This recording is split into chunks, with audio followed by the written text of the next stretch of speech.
Et bien aujourd'hui, Parlons parlons science.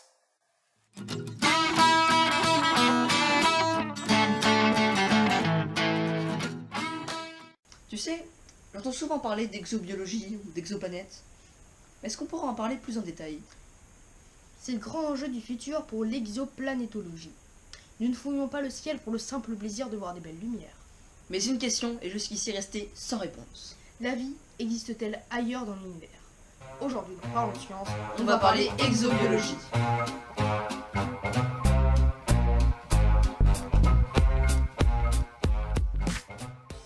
Les missions des télescopes spatiaux Corotte et Kepler ont permis de détecter des centaines d'exoplanètes. En 2010, a été annoncée la découverte de Gliese 581G. Petite parenthèse. Gliese 581G, surnommée Zarmina par son découvreur Steve Vogt d'après le prénom de sa femme, est une exoplanète détectée par la méthode des vitesses radiales dans le système planétaire de Gliese 581. Une naine rouge de 0,31 masse solaire située à environ 20 années-lumière de la Terre, dans la constellation de la Balance. Fin de la parenthèse. Cette exoplanète a représenté, au moment de sa découverte, un symbole. C'est un symbole. C'est quoi un symbole? Ouais, mon frère il fait de la batterie, il a des symboles. L'exoplanète ayant la plus grosse probabilité d'abriter des formes de vie. Masse, température, localisation, rétention d'une atmosphère. Elle reste cependant à confirmer par de nouvelles données.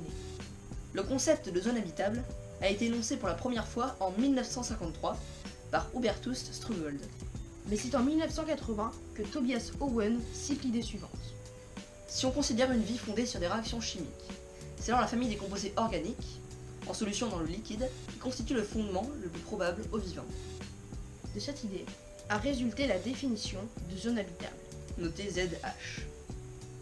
Malheureusement, nous ne pourrons pas aborder le sujet dans cette vidéo car il est trop complexe. Il faudrait une vidéo à elle seule pour être bien comprise. Voilà pourquoi si vous voulez une vidéo sur le sujet, faites-nous le savoir par commentaire ou par mail que vous trouverez sur notre site web. Un paradoxe très connu porte d'ailleurs sur le sujet. C'est le paradoxe de Fermi. Enrico Fermi est un physicien célèbre qui a obtenu le prix Nobel de 1938 pour ses recherches sur l'énergie nucléaire. Un soir qu'il bavardait avec ses collègues autour d'un verre, il a dit que notre galaxie contenait des milliards de milliards d'étoiles. Imaginons qu'une toute partie seulement héberge des planètes. Cela fait tout de même beaucoup de planètes. Si une petite partie de ces planètes est susceptible d'abriter la vie, cela fait toujours des milliers, voire des millions de civilisations à différents niveaux de développement. Alors comment se fait-il qu'on ait rencontré personne? Certes, nous les humains ne sommes pas assez développés pour contacter d'autres civilisations. Mais sur des millions de civilisations, certaines sont de leur côté forcément capables de nous contacter.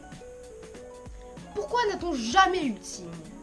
Comme le dit le proverbe, tout vient à point, à qui saura attendre. Voilà, cette vidéo est terminée. En tout cas, si vous avez envie de continuer à parler, vous pouvez vous abonner, liker, partager et aller voir notre site. Le lien sera dans la description. Et à bientôt pour de nouvelles aventures scientifiques. Salut!